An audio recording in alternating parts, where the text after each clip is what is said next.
Imagine stepping into a room so vast that your own breath has an echo, a place where the air doesn't move, where the temperature never changes, and where 300 meters of solid, ancient salt rest directly above your head.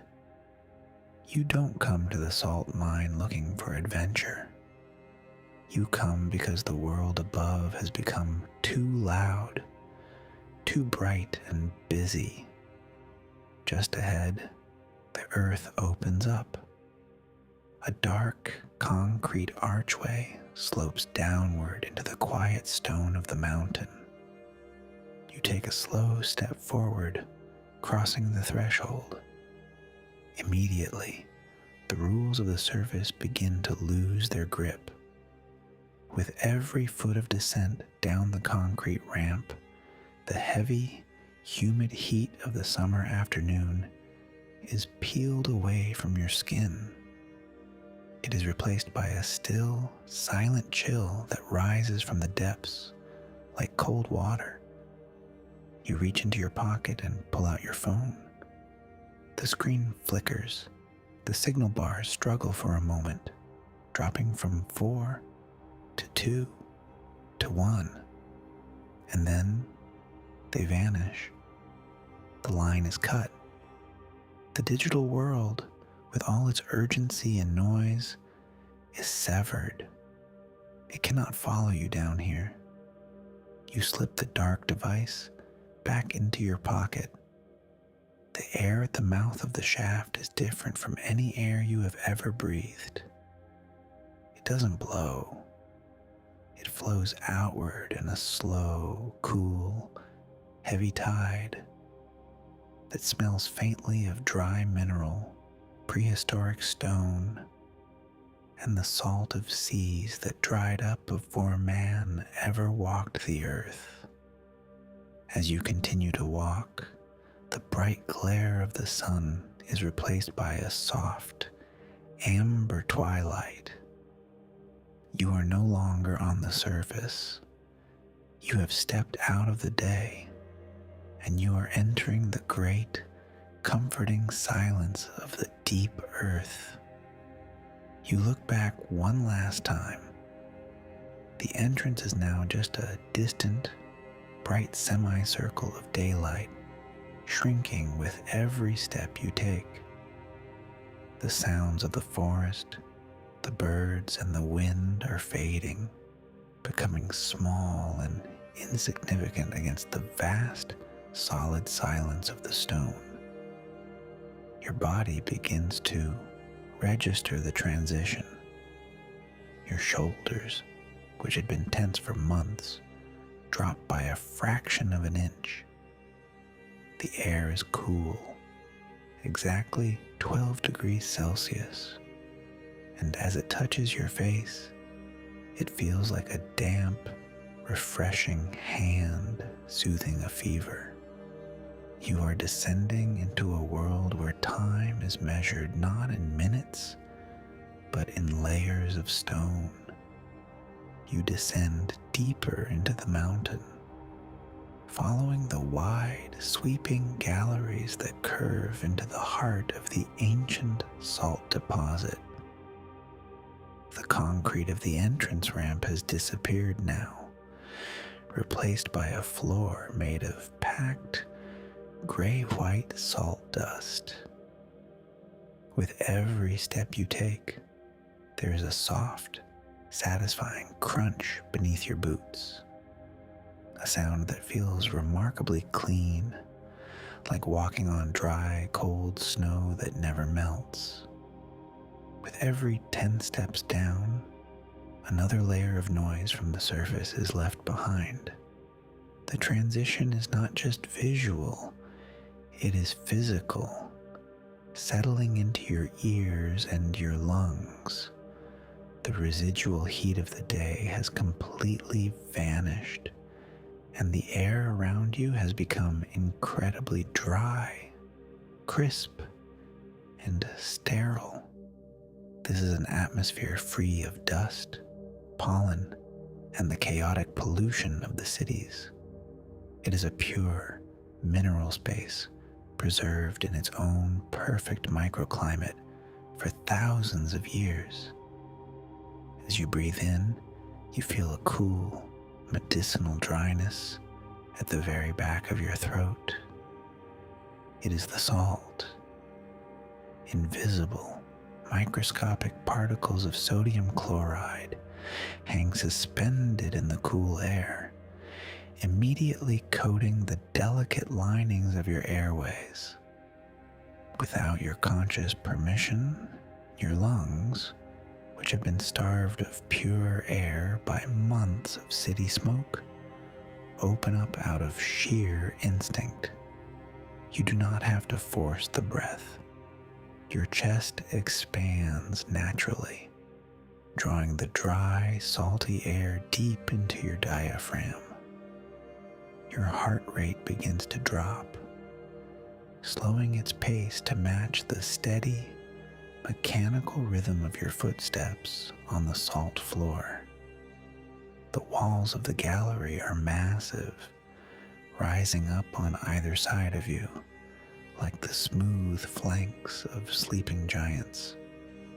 They are not made of rough earth or damp clay, but of solid, cold salt, dark gray and silver under the artificial yellow lights. These lights are spaced far apart, casting soft, warm pools of amber on the ground and leaving the vast spaces between them in a comforting, velvety shadow. There is no wind down here. There is no weather. There is no season to worry about, no rain to run from, and no cold to fear.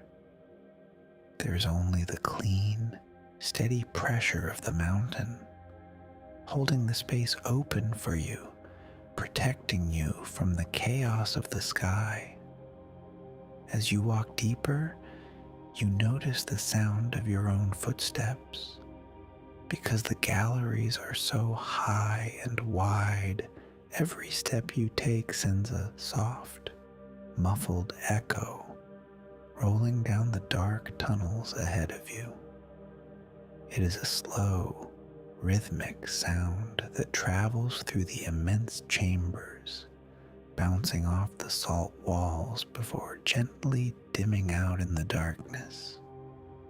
The echo acts like a physical measure of the space around you, reminding you of how beautifully empty this world is. You are a quiet visitor in a house of stone, and the house is listening to your quiet passage. The air feels heavy, but not oppressive. It has a density to it, a quality of being packed with ancient minerals that seems to slow down your movements. You walk with less hurry, your strides becoming longer and more deliberate.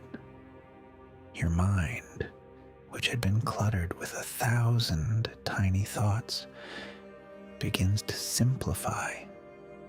The thoughts cannot survive in this dryness. They begin to evaporate, leaving behind only the simple, physical reality of the cool air, the dark walls, and the sound beneath your boots. You stop beside a massive pillar of salt, wide enough to support a cathedral.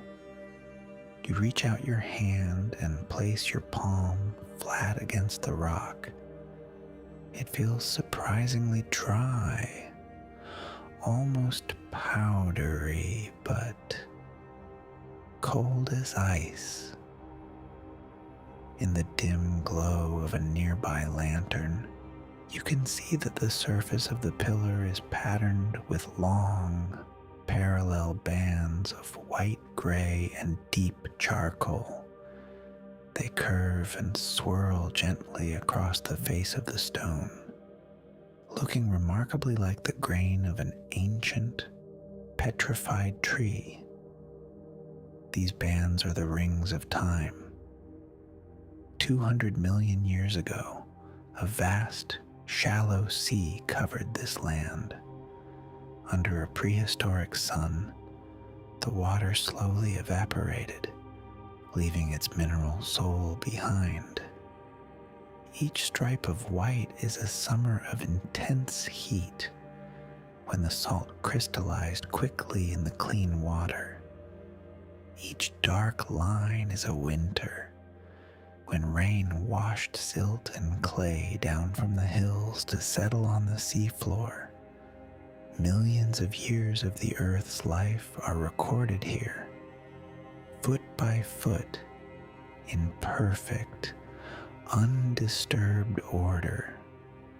You are touching the physical manifestation of time itself. You are not the first to seek shelter in this cool darkness. As you look at the tool marks on the wall, the faint, regular scars left by ancient picks, you realize you are standing in a space shaped by hand. Before you, the Dacian tribesmen stood in these same galleries. They worked by the light of smoky wood fires, chipping away at the white rock with bronze picks, valuing the salt as a sacred preservative that could keep their food fresh through the bitter winters. After them came the Roman legionaries, their heavy leather sandals crunching on the salt floor, cutting neat, cubic blocks to be transported across the empire to pay the wages of the soldiers. Then came the medieval monks, who carved small, quiet altars into the salt walls, lighting tallow candles that filled the dark chambers with a warm, flickering glow as they prayed in the absolute silence. And finally, the generations of miners, men who spent their entire lives in this cool twilight, learning to read the grain of the salt, to know where the mountain was strong and where it was weak. They all breathed this exact same air. They all felt the same cool dryness at the back of their throats. They all placed their hands on these gray bands of time, looking for the same stability you are seeking today. Standing here, you hear the soft, rhythmic hum of the cave, the way it gently cradles and returns every small sound you make. You realize that your exhaustion, your difficult year, and your private burdens are just a brief, quiet whisper in a chamber that has heard 1,000 years of human sighs. You are not alone. Your pain is not a unique weight that you must carry by yourself. It is merely a part of the common human condition. You are simply the latest traveler to rest in the cool depths of the earth, leaning against a wall that was written before the first tree ever grew on the surface of the planet. The mountain doesn't judge you, and it doesn't ask you to explain your weariness.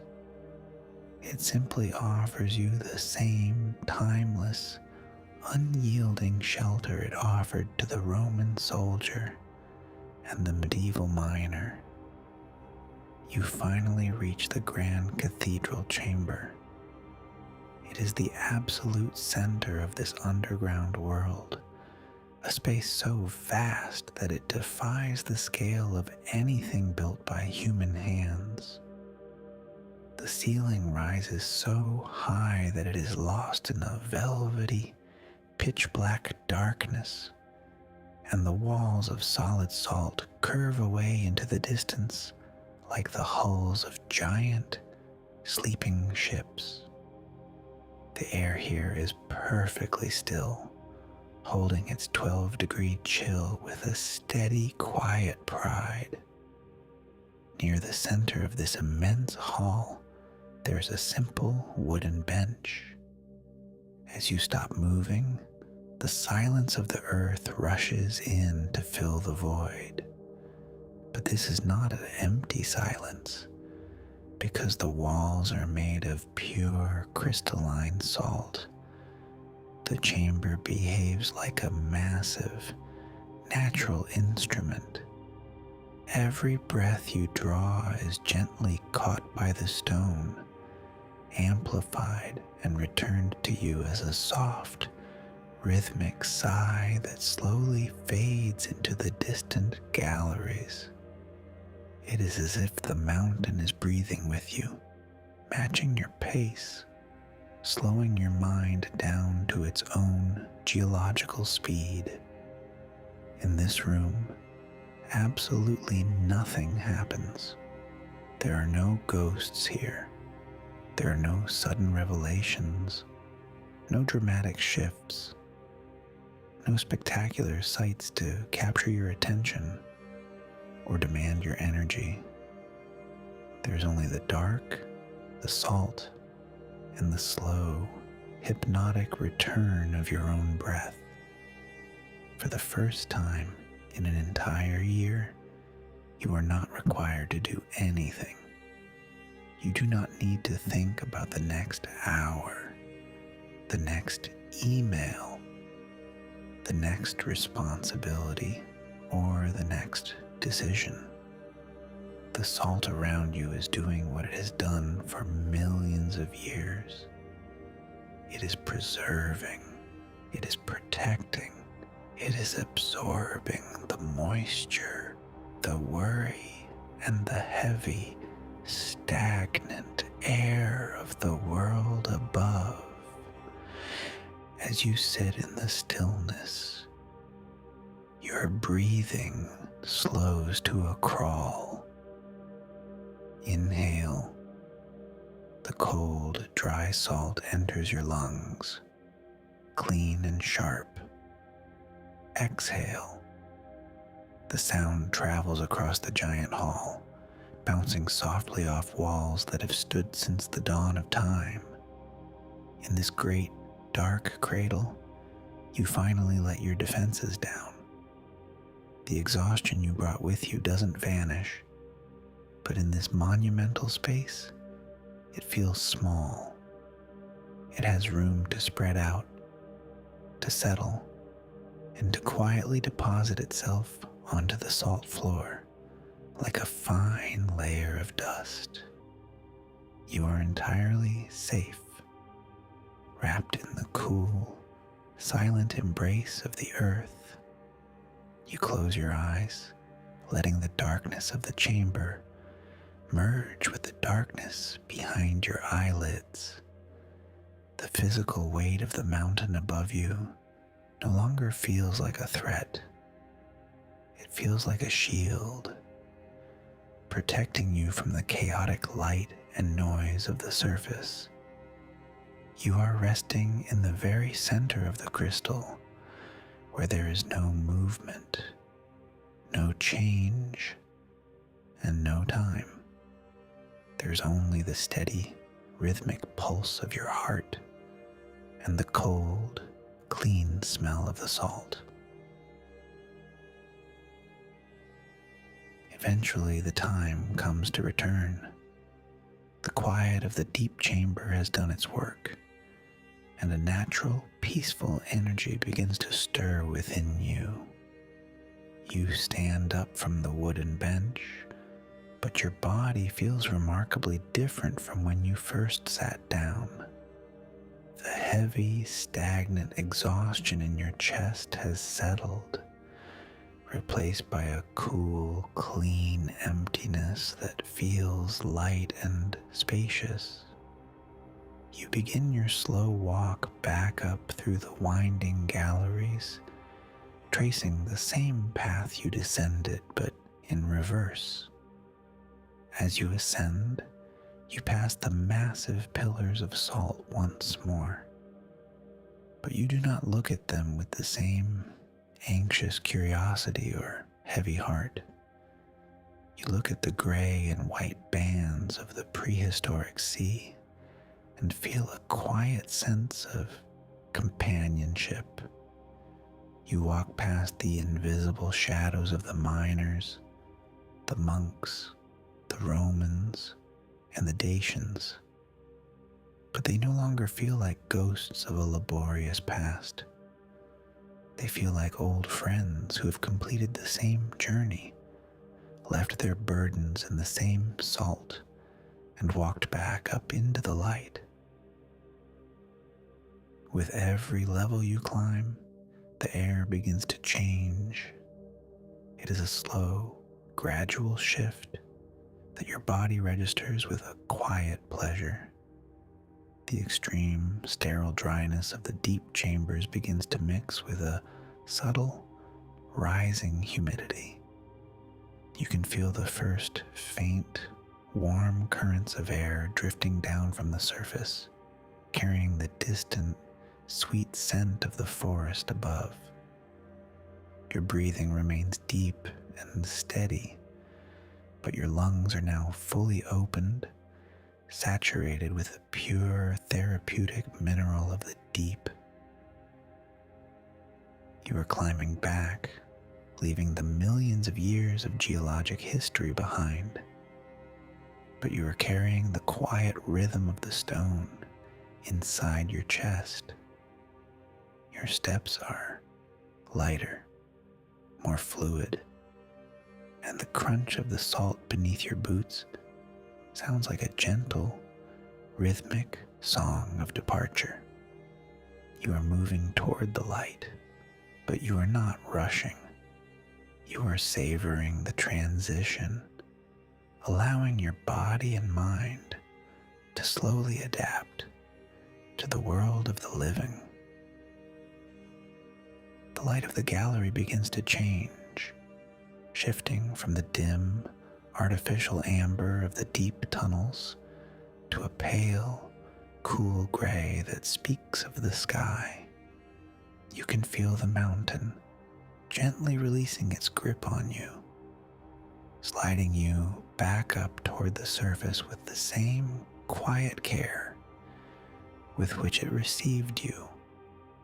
You have been preserved, cleaned, and arrested by the salt, and now you are being returned to the world above, lighter than you have been in a very long time. The long tunnel curves gently upward, and the air of the deep earth begins to soften. The sharp, dry chill of the salt chambers slowly merges with a faint, warm breeze drifting down from the surface. You do not rush to reach the exit. In your mind, you can see the pale, natural light of the afternoon spilling down from the mouth of the mine like a soft, golden blanket. You can almost smell the fresh air, rich with the scent of sun-baked grass, green oak leaves, and wild mountain flowers. You can hear the soft, sleepy chirp of a bird in the canopy, and the slow, rhythmic whisper of the wind through the forest.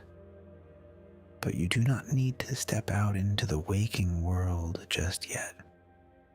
You reach into your pocket, your fingers brushing against your phone. It remains dark. It remains silent. The digital world, the messages, the unfinished business of the year, they are still out there, sitting in the light, but they cannot touch you. You have left their weight deep in the quiet salt chambers, hundreds of meters below, where they have been absorbed and preserved by the stone. Your eyes feel incredibly heavy now, weighted down by the clean, cool mineral air and the immense, comforting stillness of the mountain. The threshold between the dark cave and the warm day begins to blur, turning into a soft, drifting dream. You don't need to check the screen. You don't need to take another step.